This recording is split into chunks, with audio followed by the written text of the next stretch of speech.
నిజంగా చాలా గొప్పగా ఆలోచించావు సృజన. గోపి బయటకు వచ్చాక తప్పకుండా సార్ మనసు మారుతుంది, మీ ఇద్దరి పెళ్లి జరుగుతుంది.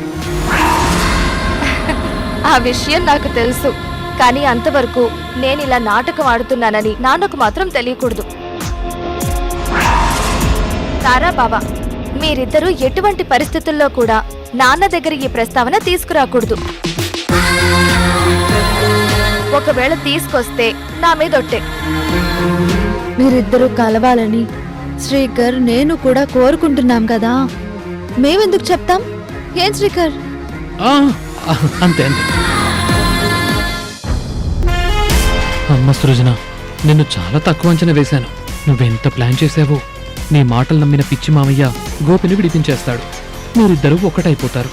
అప్పుడు నేనేం చెయ్యాలి?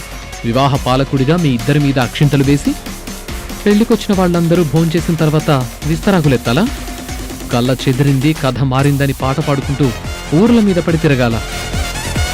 అలా ఎప్పటికీ జరగదు. సృజన, నువ్వు పట్టేశావు కదా, దానికి పై ఎత్తు ఎలా వెయ్యాలో నేను ఆలోచిస్తాను. గుడ్ మార్నింగ్ లాయర్ గారు. మీరు వెంటనే ఢిల్లీ నుంచి రావాలి. చెప్పాను కదా, ఆ అబ్బాయి పేరు గోపి, ప్రస్తుతం జైల్లో ఉన్నాడు. తనని మీరు వెంటనే విడిపించాలి. తన మీద పెట్టిన కేసులన్నీ ఎలిగేషన్ అని కొంతమంది అనుకుంటున్నారు. మీరు అదంతా స్టడీ చేసి వెంటనే తనకి బెయిల్ వచ్చి బయటకు వచ్చేలా చేయాలి. తప్పకుండా సార్, మీరు చెప్పారంటే మీరు ఆ కేసును ఎంత పర్సనల్ గా తీసుకున్నారో నాకు అర్థమైంది. ఈ రోజే నేను బయలుదేరుతాను.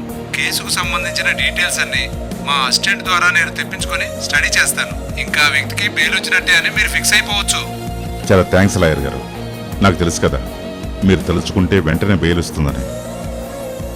సుప్రీంకోర్టులోని ఇంతవరకు మీకు ఓటమి తెలియదు. అలాంటి మీరే గోపి కేసును పర్సనల్గా డీల్ చేస్తే తప్పకుండా గోపి బయటకు వస్తాడు. మీకు ఫ్లైట్ టికెట్స్ పంపిస్తాను. అలాగే మీ అకౌంట్ డీటెయిల్స్ పెట్టండి, అమౌంట్ కూడా సెండ్ చేస్తాను. Okay sir, thank you. Lawyer Agarwal గారితో మాట్లాడాను కదా, గోపి ఖచ్చితంగా తొందరలోనే బయటకు వస్తాడు. నా మాట నిలబెట్టుకుంటున్నాను. మరి నువ్వు నీ మాట నిలబెట్టుకో. Thank you daddy. మీరు తలుచుకుంటే జరుగుతుందని నాకు తెలుసు. గోపి బయటకు వస్తాడు. చెప్పాను కదా, నేను మీకు మాటిచ్చాను. తప్పకుండా మీకు నచ్చినట్టే జరుగుతుంది. అయిపోయింది. మా మామయ్య పూర్తిగా సృజన మాయ మాటలు నమ్మేశాడు. అంత పెద్ద లాయర్ను పిలిపించి గోపి కేసు వాదిస్తున్నాడు. గోపి బయటకు వస్తాడు. అనుకున్నట్టే సృజన తన ప్లాన్ అమలు చేస్తుంది. అలా జరగకూడదు. ఇప్పుడే నేను చాలా తెలివిగా స్టెప్ తీసుకోవాలి.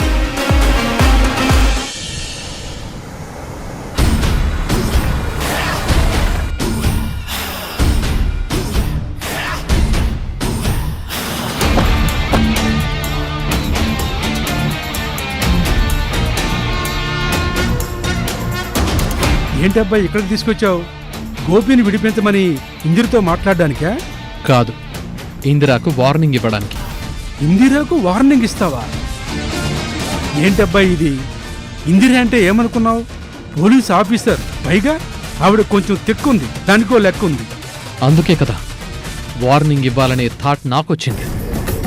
నువ్వేం భయపడకు, పద.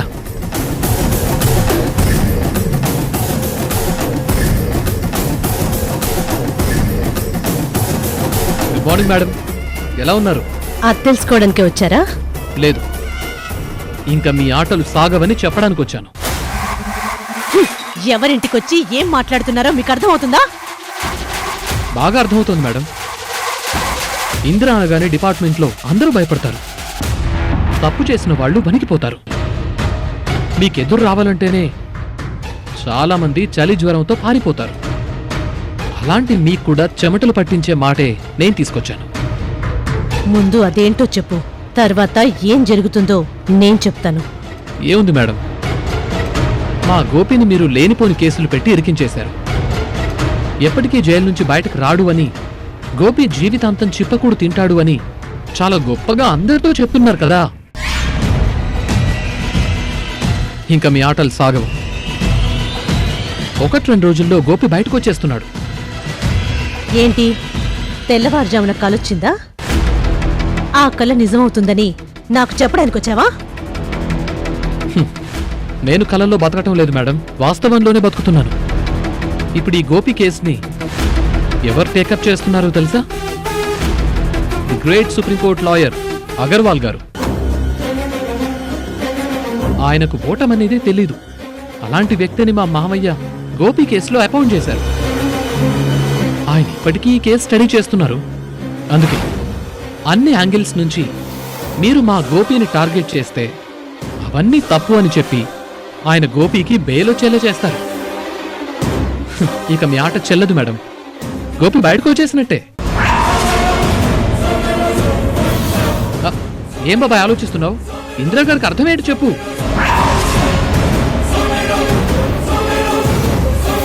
నీకు దండం పెడతాను అబ్బాయి, ఈ విషయంలో నన్ను మాత్రం ఇన్వాల్వ్ చేయకు. అసలే ఆవిడ కోపం వస్తేనే ఎన్కౌంటర్ అయిపోతారని బయట కథలుగా చెప్పుకుంటారు. ఇప్పుడు అసలే ఆవిడికి మండిపోతుందని అర్థమైంది. ఇప్పుడు నేను ఏమైనా మాట్లాడాను అంటే నా బతుకు బందర్ బస్టాండ్ అయిపోతుంది. దయచేసి నన్ను ఇన్వాల్వ్ చేయకు. ఎందుకు బాబాయ్ భయపడుతున్నావు? మామయ్య తలుచుకుంటే ఏం జరుగుతుందో ఈవిడ గారికి తెలియాలి కదా. గోపి ఇంకా జైల్లో ఉండడు అని ఈవిడకు అర్థం అవ్వాలి కదా.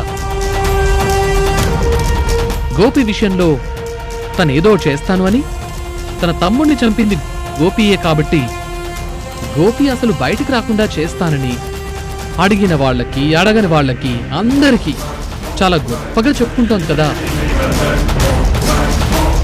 ఇందిరాకి కూడా ఓటమి ఉంటుందని తెలియాలి కదా, అందుకని చెప్పడానికి వచ్చాం. చూడండి, మీ దగ్గర డబ్బుంది కదా అని పెద్ద పెద్ద లాయర్లను పెట్టుకోవచ్చు. గోపి బయటకు వచ్చేస్తాడని మీరు పెద్ద పెద్ద మాటలు చెప్పొచ్చు. కానీ ఇక్కడ ఉన్నది ఇందిర. గోపి మీద ఎలాంటి కేసులు పెట్టానో నాకు తెలుసు. వాడు బయటికి రాకుండా ఎలా చెయ్యాలో కూడా నాకు తెలుసు. నా తమ్ముణ్ణి చంపిన వాడిని అంత తేలిగ్గా వదిలేస్తానని మీరెలా అనుకున్నారు? ఛాలెంజ్ చేసి చెప్తున్నాను, ఎంత పెద్ద లాయర్ వచ్చినా సరే ఆ గోపి బయటికి రానివ్వను. మీకంత సీన్ లేదు మేడం. అవతలొస్తున్న లాయర్ సాదాసీదా వ్యక్తి కాదు, ఓటమి తెలియని మనిషి. అలాంటి వాడిని ఎదుర్కోవటం అంత ఈజీ కాదు. అయినా మీకే తెలుస్తుంది కదా, మీరు మా గోపిని ఏమీ చేయలేరని చెప్పడానికే వచ్చాను. వస్తాను. పద బాబాయ్, పద.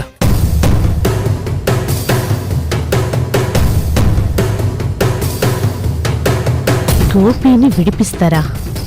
అది ఎలా జరుగుతుందో నేను చూస్తాను.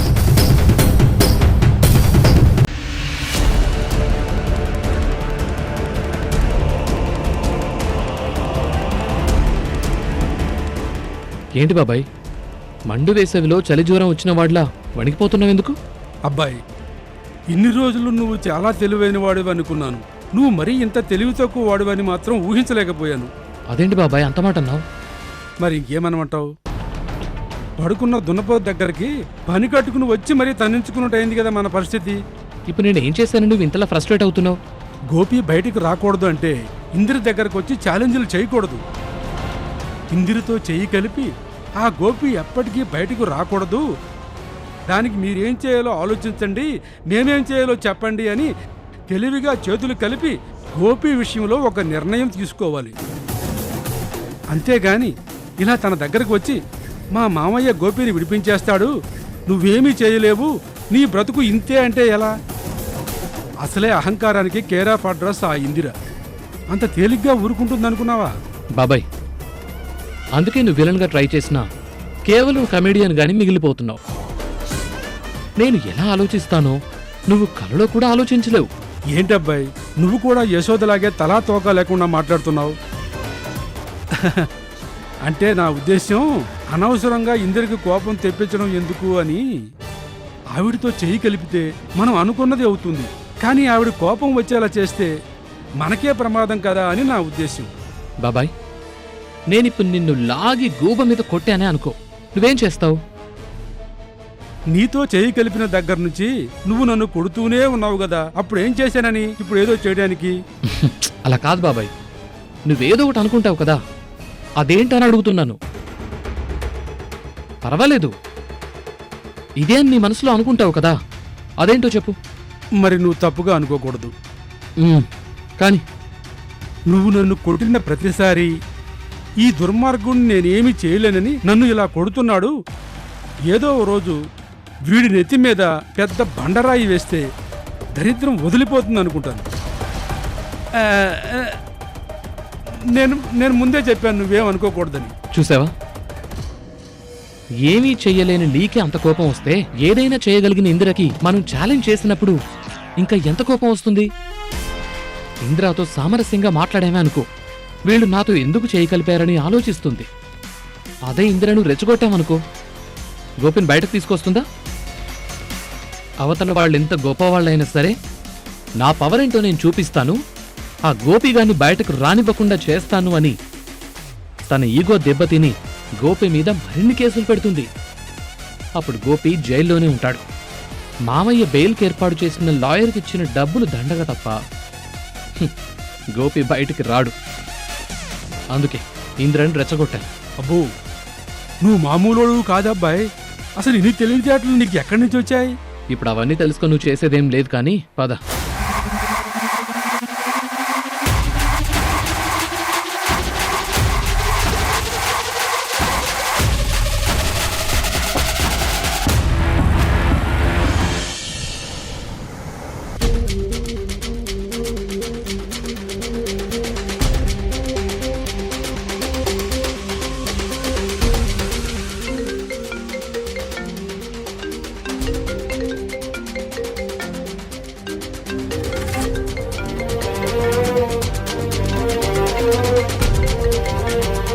మామయ్య ఫోన్ రింగ్ అవుతోంది.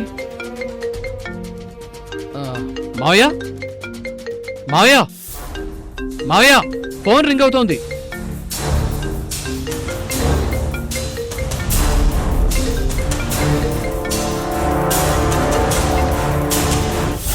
గుడ్ మార్నింగ్ లాయర్ గారు, నేను ఆదిత్య గారు మేనల్లుడు శ్రీకర్ని మాట్లాడుతున్నాను.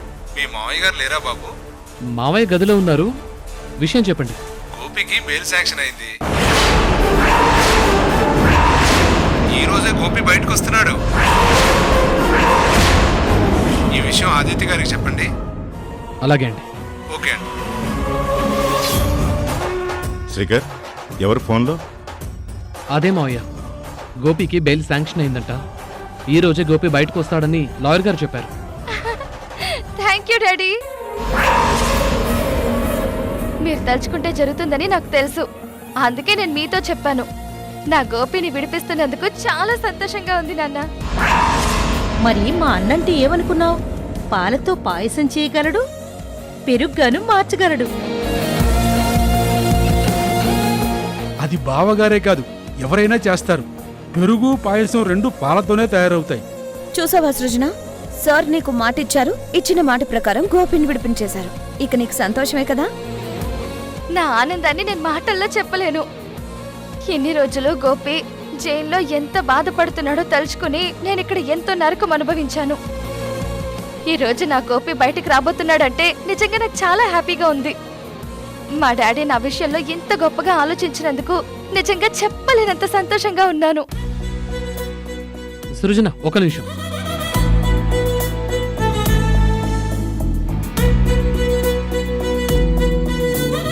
అందరూ స్వీట్స్ తీసుకోండి. ఎవరో గోపి బయటకు వస్తే మనం స్వీట్లు పంచుకోవడం ఏంటి? అదేంటి మావయ్య అలా అడుగుతావు? సృజన ప్రేమించిన మనిషి ఇన్ని రోజులు జైల్లో ఉన్నాడని, సృజన బాధపడుతున్నానని చెప్పింది కదా. మరి అలాంటి వ్యక్తి బయటకు వస్తున్నాడంటే మనం స్వీట్స్ పంచుకోవాలి కదా. సృజన, ముందు నువ్వు స్వీట్ తీసుకో. థ్యాంక్ యూ బావా.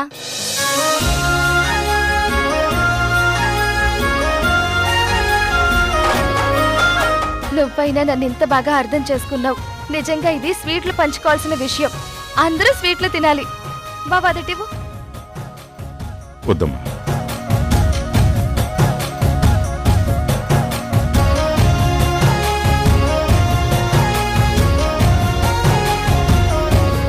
గోపికి బెయిల్ రాదని ఆ ఇంద్ర ఫిక్స్ అయింది. అలాంటిది నాన్న తలుచుకోగానే గోపికి బెయిల్ వచ్చింది. ఇంక గోపి బయటకు వచ్చేస్తున్నాడు. ఇప్పుడే నేను వెళ్ళి గోపిని కలుస్తాను. సృజన, ఎక్కడికి వెళ్తున్నావు? అదేం డాడీ అలా అడుగుతున్నారు? గోపి బయటకు వస్తున్నాడు అని తెలిసింది కదా, మరి నేను వెళ్ళి గోపిని కలవాలి కదా. చూడమ్మా, నువ్వు గోపిని మర్చిపోతావని నాకు మాటిస్తేనే కదా గోపిని నేను బయటికి తీసుకొస్తున్నాను. ఇప్పుడు నువ్వు గోపి దగ్గరికి వెళ్ళి కలుస్తాను అంటే నేనెందుకు ఊరుకుంటాను?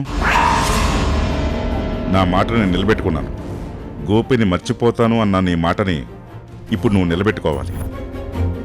గోపి నీడ కూడా నీ మీద పడటానికి వీల్లేదు. గోపిని నువ్వు కలవటానికి నేను ఒప్పుకోను. అది కాదు నాన్న. సృజన, సార్ చెప్పింది కరెక్టే కదా. నీకు మాట ఇచ్చే ముందే చెప్పారు, మరి ఇప్పుడు ఆ మాట ఎలా తప్పుతావు? చూడమ్మా, నా కూతురు ఇచ్చిన మాట నిలబెట్టుకుంటుంది అన్న నమ్మకంతోనే నేను గోపిని విడిపించాను. నువ్వు మాత్రం ఇంకా గోపి గురించి ఆలోచించకూడదు.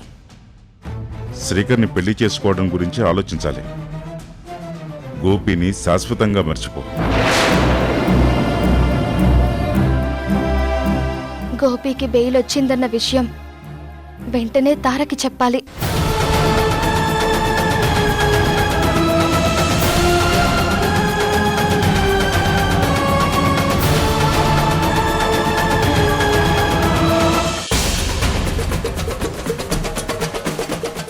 ఏంటబ్బాయి, కథ ఇలా అడ్డం జరిగింది?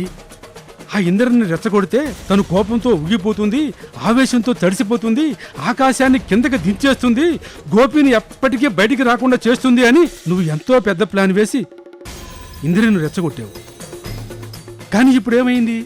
ఇందిర ఓడిపోయింది, లాయర్ గెలిచాడు, గోపి బయటికి రాబోతున్నాడు. ఇప్పుడు పరిస్థితి ఏంటి? చూడు బాబాయ్, అసలే గోపికి బెయిల్ వచ్చిందన్న చిరాకులో ఉన్నాను. నువ్విలా నాకు భయపెట్టే మాటలు చెప్పావనుకో, నేనేం చేస్తానో నాకే తెలీదు. నేను భయపడుతున్నాను కాబట్టి నువ్వు నన్ను ఏమైనా చేస్తావు. కానీ ఇప్పుడు గోపి బయటికి వచ్చేస్తున్నాడు. తర్వాత జరిగేది ఏంటో ఆలోచించు. వచ్చిన గోపి ఊరికినే ఉంటాడా? సృజన సృజన అంటూ సృజనను వెతుక్కుంటూ వస్తాడు. నా ప్రేమను మరిచిపోతావా, నా రూపం నీ కడుపులో పెరుగుతుంది అని సెంటిమెంట్ కథ ఒకటి చెప్తాడు. తర్వాత సృజన గోపి ఒకటైతే నువ్వు ఒంటరి అయిపోతావు. అసలే నీకు వివాహ పాలకుడు అని ఒక బిరుదు కూడా ఇచ్చారు కదా. దగ్గరుండి కలిసి ఇద్దరికి పెళ్లి చేస్తావా ఏంటి? వాళ్ళు కలిసిపోతే మన చేతికి చిప్ప వస్తుంది. అదే కదా నా భయం. చూడు బాబాయ్, నువ్వు భయంతో ఇలా మాట్లాడుతున్నావు, కానీ నేను ఆ గోపిగాడు బయటకొచ్చాడు, వాణ్ణేం చెయ్యాలా అని ఆలోచిస్తున్నాను. నన్ను కాస్త ఆలోచించుకొని అనవసరంగా నువ్వు టెన్షన్ పడకు. నన్ను టెన్షన్ పెట్టి నీ ప్రాణం మీదికి తెచ్చుకోకు, అర్థమైందా?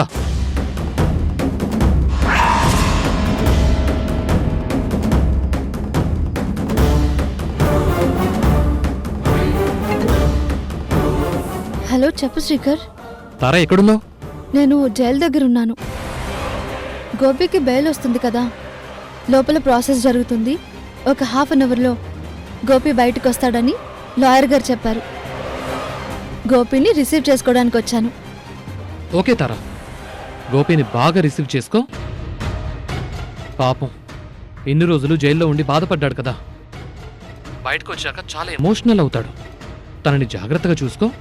ఉంటాను. సరే బాబాయ్, నేను ఇప్పుడే వస్తాను. ఏంటబ్బాయి, అక్కడికి వెళ్ళి గోపికి కూడా స్వీట్ ఇస్తావా ఏంటి? నేనెందుకు వెళ్తున్నానో ఇప్పుడే చూపిస్తాను రా.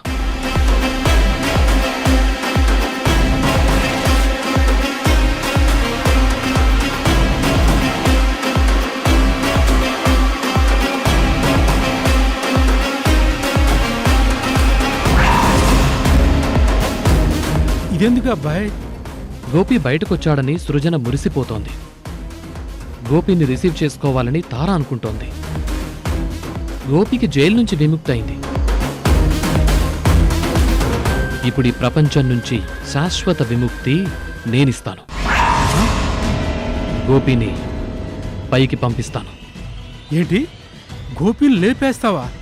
లేకపోతే వెళ్ళి స్వాగతం పలకమంటావా? నా మరదలు నీకోసమే ఎదురు చూస్తోంది, నువ్వు లేకపోతే బతకనంటోంది, నీ ఊహల్ని తలుచుకుంటూ బాధపడుతోంది. ఇప్పుడు నువ్వొచ్చి మీరిద్దరూ ఒకటవ్వాలని, మీరు సుఖంగా ఉండాలి అని సినిమా డైలాగులు చెప్పి అస్తమిస్తున్న సూర్యుడి వైపు నడిచి వెళ్ళిపోవడానికి నేను నటించడం లేదు, జీవిస్తున్నాను. సృజనతో కలిసి జీవించాలి అనుకుంటున్నాను. సృజన నాదవ్వాలి అంటే గోపి కీర్తిశేషుడవ్వాలి. ఇప్పుడు అదే జరిగేది బాబాయ్. పద. నేనెందుకు అబ్బాయి? చూడు బాబాయ్, ఈ గన్లో చాలా బుల్లెట్లుంటాయి. గోపి ఒక్కడికే సరిపోతాయని టెన్షన్ పడక్కర్లేదు. నువ్వు రానన్నావనుకో, బుల్లెట్స్ని నీకు కూడా కొని పంపిస్తాను. నువ్వు నాతో వస్తావా? బుల్లెట్స్ని నీలో పెట్టమంటావా? అంత రిస్క్ ఎందుకులే అబ్బాయి, నీతోనే వస్తానులే. నాతో రావడం కాదు, డ్రైవింగ్ నువ్వే చేయాలి. వెళ్ళు. ఆ.